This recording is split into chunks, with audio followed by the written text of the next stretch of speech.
Hablar de política para darle una mirada a lo que está pasando en el ámbito de la política.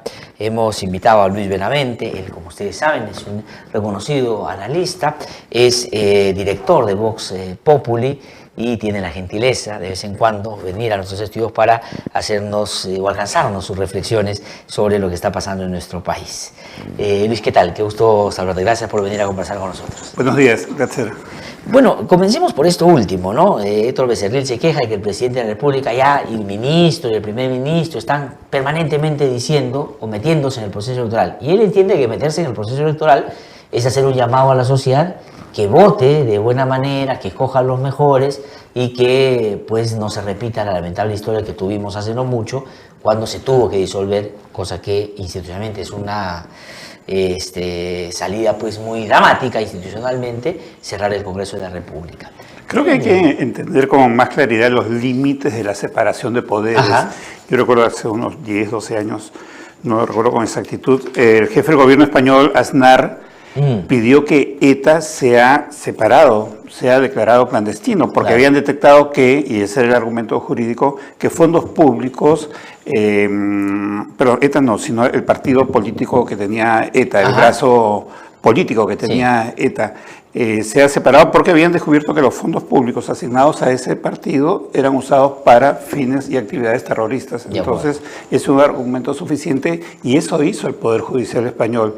Y eso no era interferencia de poderes, ¿no? Claro. Yo creo que la línea de división de los poderes no está en eso, que el presidente sea un procurador de todos los peruanos que proponga un proceso electoral informado, transparente, no es una transgresión a otro poder, a otra actividad, a otra competencia, ¿no? Por un lado. Por otro lado, el señor Becerril, digamos, no tiene fuerza política, tiene mucho desgaste, entonces su voz hoy día no tiene fuerza, no tiene peso, ¿no? No pasa nada con lo que diga finalmente. Sí, pues además yo creo que es legítimo para el presidente o para cualquier persona en un país donde se acaba de producir un cierre del Congreso, producto del mal comportamiento de los políticos, la mayoría de ellos concentrados en el Parlamento, de que él haga un llamado y diga, yo no voy a decir por quién votar, o sea, usted hágalo por quien quiera, pero lo que sí es que trate de votar bien para que después no se esté quejando pues, de que tenemos malos políticos. Es decir, el poder del ciudadano será en el voto. Es un llamado, pues, y eso viene del mismo Jurado Nacional de Elecciones, que desde hace tiempo maneja el tema del voto informado y ha elaborado plataformas para esto, ¿no? Como Infogop, que es realmente una plataforma bastante buena para informarse sobre los candidatos. Sí. Ahora, y si uno empieza a mirar este nuevo momento político, porque lo va a hacer en términos objetivos, pero no sabemos si la historia, o sea, si lo que se venga vaya a ser igual, mejor, no se sabe, poco impredecible. ¿Qué cosa es lo que tú ves va a ser ese próximo Congreso? Habida cuenta, se estaba esperando que el Jurado Nacional de Elecciones se pronunciara sobre si pueden postular los congresistas disueltos. Eso ya está resuelto. Entonces ya como que las listas están totalmente perfiladas. ¿Cómo, digamos, proyectas ese nuevo momento político de cara a lo que puede venir de las agrupaciones que van a participar en el proceso? Creo que el Congreso, la nueva representación del Congreso va a tener una agenda con temas importantes. Hay un tema, por ejemplo, de continuidad de las reformas políticas, que son urgentes, que hay que continuar. No es un tema que ya esté resuelto. Va a tener un tema también de recuperación de prestigio institucional. El Congreso no puede ser una institución con tanto desgaste y con tanto desprestigio. Eso le hace mucho daño a la democracia. Va a tener también una actuación previa a las presidenciales del 2021. De tal manera que ahí también se van a manejar agendas que den pie a las futuras campañas, ¿no? Yo creo que hay una serie de temas, de agendas, ¿no? También habrá un tema de validar los decretos legislativos, de los decretos de urgencia del actual gobierno, en fin, ¿no? Y lo que va a ser muy importante es la relación ejecutivo-legislativo. Creo que va a ser mejor, ¿no? Digamos, hay algunas figuras que ahora están postulando que probablemente lleguen a la próxima representación para el Congreso que puedan poner algunas dificultades, pero no creo que sea algo mayoritario, no creo que tengan esa fuerza, ¿no? Por lo pronto Fuerza Popular va a perder la mitad de su nombre, va a perder fuerza, exactamente. No creo que tenga una gran fuerza. Ahora, y no sea que sea, tampoco de repente pierde la otra parte del nombre, popular, porque tampoco lo es tanto, ¿no? Sí. Ahora, pero sobre eso, porcentualmente en términos de lo que es el número constitucionalmente establecido para la conformación del Parlamento, que es 130, hasta ahora hay entre 17 y 19 que irían, digamos, a una elección después de haber sido disueltos. Porcentualmente de los 130, ¿es más de lo que tú hubieras imaginado iban a un repechaje, digamos, o es muy bajo para lo que tú pensabas iba a pasar? Yo pensé que iban a ser menos, ¿no? Menos. Porque realmente creo que hay que saber dar un paso al costado, por lo menos temporal, ¿no? Y esperar un mejor momento. Ahora, ahí hay unas figuras bastante emblemáticas, evidentemente, en los distintos partidos, bastante conocidas. Yo sí estoy de acuerdo con que postulen. Sí.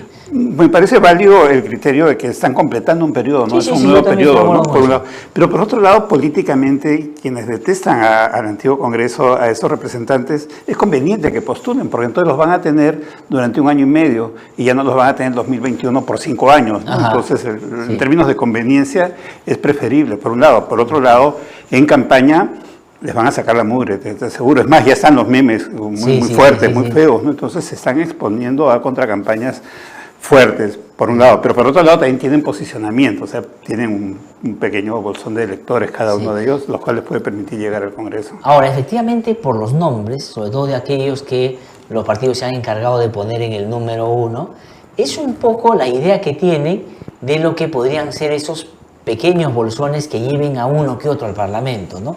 No hay ninguno de los que están en el Congreso que apunte a una lógica mayor, me da la impresión, ¿no? Y vamos revisando, por ejemplo, Fuerza Popular, con Marta Chávez a la cabeza. ¿Qué sector está imaginando esa Fuerza Popular que auspicia esa lista puede captar con esa cabeza visible, por ejemplo? A ver, Marta Chávez en el 2006 fue candidata presidencial, le quitó votos a Lourdes Flores, de alguna manera ella impidió que Lourdes pase a segunda vuelta, con 8% de votos, ¿no? Ese fue un voto duro fujimorista, era un fujimorismo en recuperación, después de los golpes que había sufrido en 2000, 2001, por ahí, era ese 8%, ¿no? Entonces yo creo que por ahí está más o menos el núcleo duro del fujimorismo. La figura de Keiko no necesariamente es la locomotora que arrastra el tren para captar votos, ¿no? Porque hoy en día está cuestionada, judicializada. O sea, una Marta Chávez a la cabeza de lista es el tácito reconocimiento de que Keiko ya no es esa locomotora. Ahora, en esa campaña. Ahora sí, no, sin definitivamente, duda. claro. No, y más no creo que sea conveniente para obtener votos la presencia de Keiko, ¿no?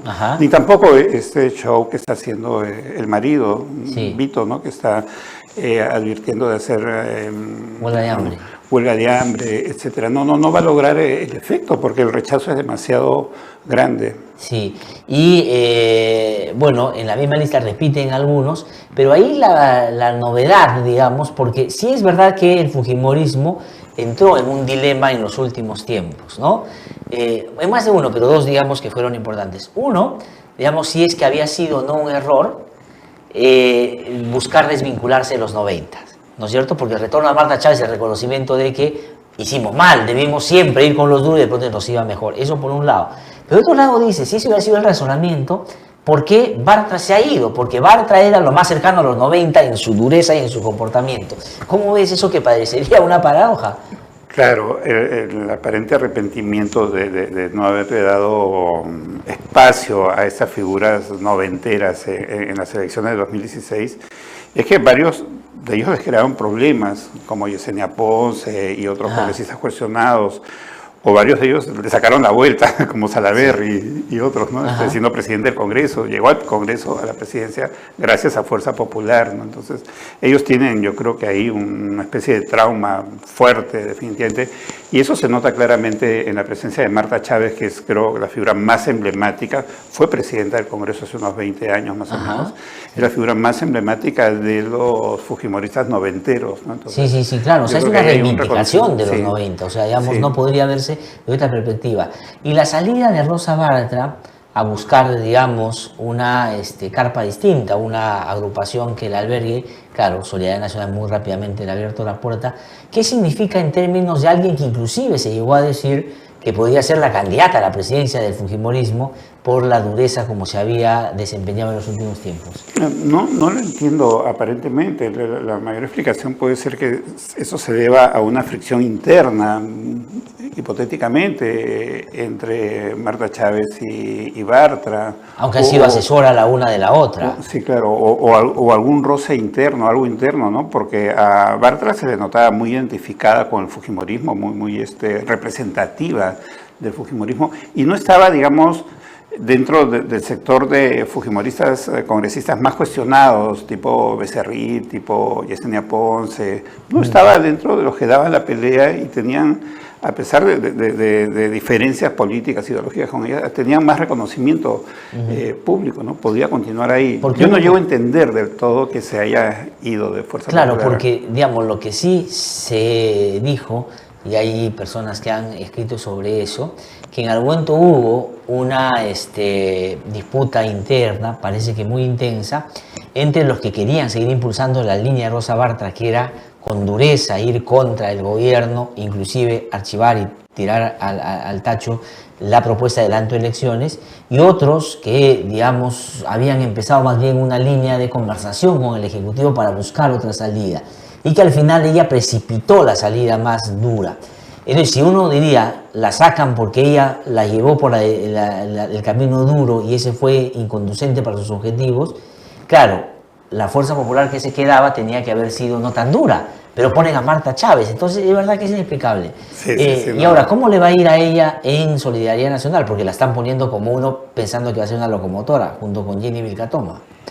Yo creo que le queda poco espacio social, poco espacio electoral, porque en ese espacio más fuerza tiene Fuerza Popular, más fuerza relativa, me refiero, no es la fuerza arrolladora del 2016.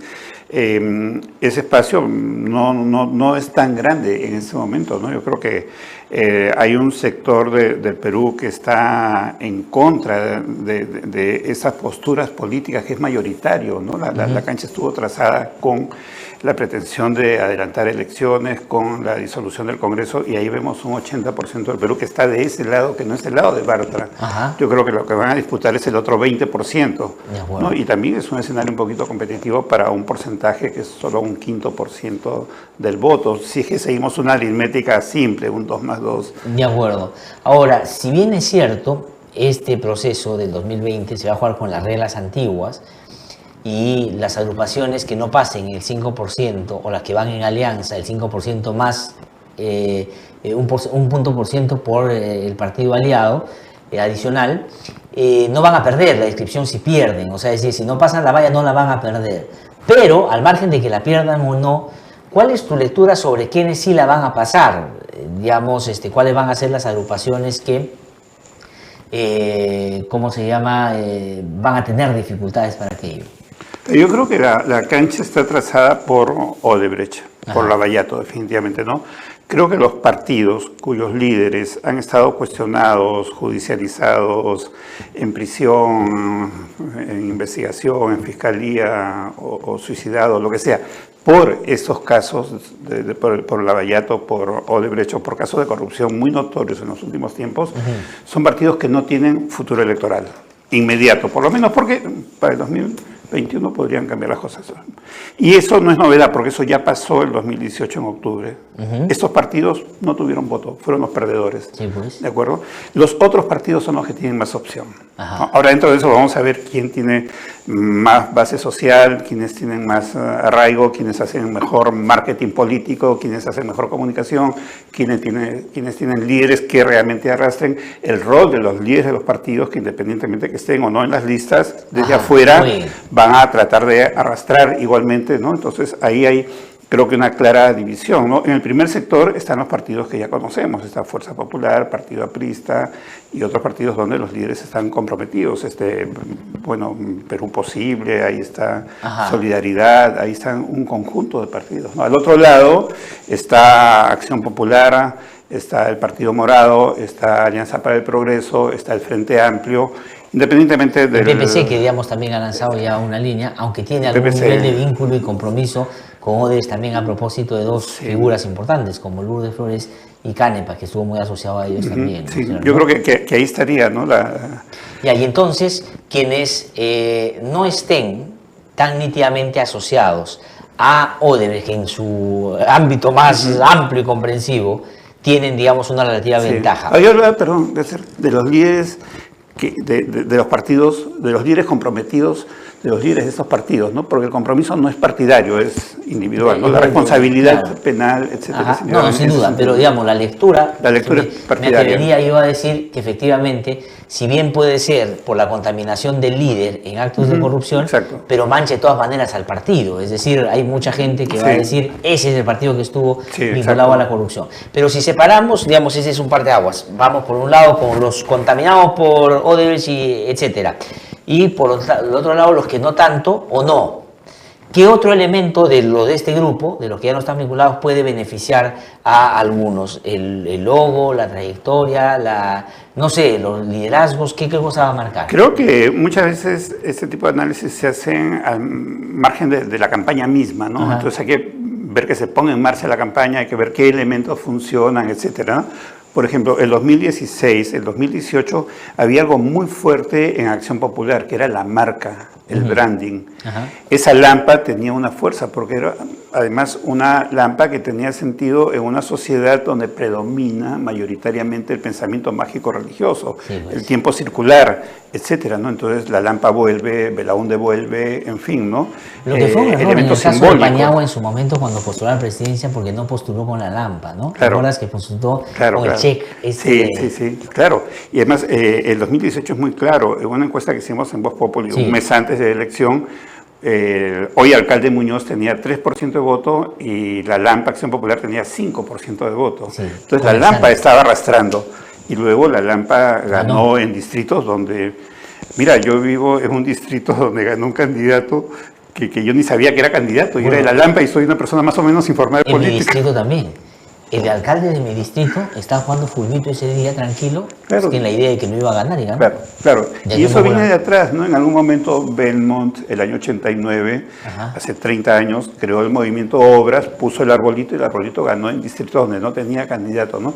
Entonces yo creo que la marca, el branding es muy, muy importante y eso va a jugar un papel decisivo esta vez también. Ya, entonces la distancia, el peso del partido va a ser fuerte. Ya, entonces la distancia de los acontecimientos que han llevado a la indignación a la gente por el vínculo de partidos y líderes con la corrupción, más, digamos, un buen manejo del logo, del símbolo y todo. Y de la misma estrategia de campaña, ¿no? De la propuesta política, comunicacional que hagan al ciudadano, del rol de los líderes. Ahora, pero también es verdad que esta es una elección particular porque va a ser muy local, ¿no? Va a ser uno que se aproxime más a una elección de gobierno regional, más o menos, pese a que los congresistas no hacen lo mismo, porque la disputa va a ser muy regional, pues estamos viendo nosotros los liderazgos de la lista en Lima, que es por lo general lo que más vemos, ¿no? Pero quién sabe quién van a poner de uno, pues, en la lista en Loreto, en Amazonas, Cusco, no se sabe, ¿no? Eso va a pasar también, se parece a una elección regional en la medida que las circunscripciones electorales son iguales a las de las elecciones de región. Pero, sin embargo, la diferencia estaría en que en las elecciones regionales participan movimientos locales que tienen mucha fuerza, mucho poder. Y acá no. Ahora participan los movimientos nacionales, esos 24 partidos nacionales que están inscritos y tienen inscripción vigente, ¿no? Entonces, yo creo que ahí el peso local es muy importante, el liderazgo local y también la campaña local, la movilización local de comités partidarios, de ir a un sitio a otro. Y la oferta electoral va a a ser muy localista. O sea, yo me imagino que va a ser ahí donde el presidente del gobierno regional no le vaya tan bien, por ahí van a entrar algunos, bajo el amparo de las deficiencias locales, es que se van a levantar algunas banderas también. Porque claro, pelearte con el Ejecutivo, que tiene una alta aprobación, no va a ser un buen negocio para quienes van a hacerlo, ¿no? Yo creo que va a tener mucho carácter local, es muy cierto lo que dices. Sin embargo, la marca del partido sí va a tener algún peso, ¿no? Por ejemplo, a ver, es muy difícil que en el sur ganen muchos partidos más de derecha. Es difícil que en el norte no ganen partidos populistas. No sé, como que hay una geografía electoral para los partidos nacionales que más o menos responde a una lógica política. Ahora, ¿en el norte tú crees que Alianza para el Progreso recupere el espacio que tenía y que le quitó Fuerza Popular, habida cuenta Acuña, fue separado del proceso electoral anterior? Porque eso que antes era el sólido norte dejó de serlo hace tiempo. Y Acuña capitalizó toda esa zona porque tiene muchos alcaldes. Después, como no postuló el 2016, digamos, dejó un vacío que lo llenó Fuerza Popular por su manera populista de llegar también a los sectores. Podría recuperar porque, a ver, Fuerza Popular y Alianza para el Progreso se parecen mucho desde el punto de vista de marketing electoral, Sí, ¿no? pues. Tienen electores urbanos de niveles bajos y muy bajos preponderantemente y electores rurales, ¿ya? Y eso te suma más o menos el 60% de los votantes en todo el país. Entonces, es una cantidad, una proporción electoral bastante grande, ¿no? Entonces, al estar en mal momento Fuerza Popular, lo lógico es que el desplazamiento se vaya a un par, a alguien equivalente. Sí. Y ese podría ser Alianza para el Progreso, si es que sabe aprovechar la situación, ¿no? Porque también podría emerger otro con fuerza, con algún liderazgo centralista que arrastre en regiones. Ahora veo que, por ejemplo, han designado a un nuevo director del plan de gobierno en APP, en fin, ¿no? Como que están tratando Pero de... se han jalado a la lista de Lima, por ejemplo, alguien como Chejade y Carmen Omonte, que si bien es cierto, tuvieron un paso por la política, pero no son pues lo suficientemente... bueno, salvo que sí sean representativos de lo que ellos quieren ser como partido político, pero no dan sensación de la combinación de eso que podría ser un populismo más de derechas, digamos. Sí, ¿no? claro, Creo es que un populismo de derecha, definitivamente, sí, ¿no? Un populismo de derecha que es el que ha dominado la política peruana en los últimos 30 años, ¿no? Y que el fujimorismo no supo conducir debidamente, Claro, que fue exactamente, políticamente pues un desastre, ¿no? Desde el año 90 a la fecha, prácticamente 30 años en que el país está dominado por el populismo de derecha. Pero además el problema ha sido que este populismo de derecha ha sido corrupto, pues, ¿no? Entonces la negociación social, el contrato social temporal ha sido desigual, porque el ciudadano no esperaba tampoco populismos de derecha que les den opción a ellos a cambio de la corrupción de estos líderes, ¿no? Claro. Pero por otro lado, esa mayoría de emprendedores peruanos, este 70% que no tiene empleo formal, en fin, y muchos son emprendedores, que el sistema les da propiedad, les da mercado, se han convertido en capitalistas populares que necesitan una forma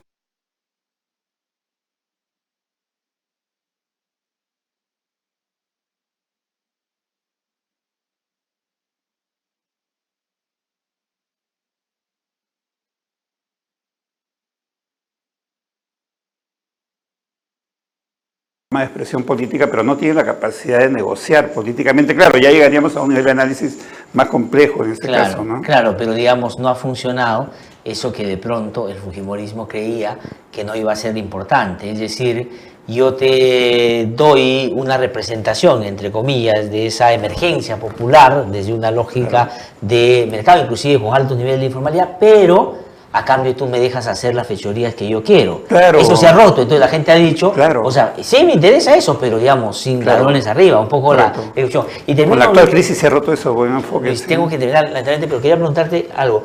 Y estos movimientos más conservadores y no fundamentalistas, ¿no? Lo que está pasando en Bolivia es terrible.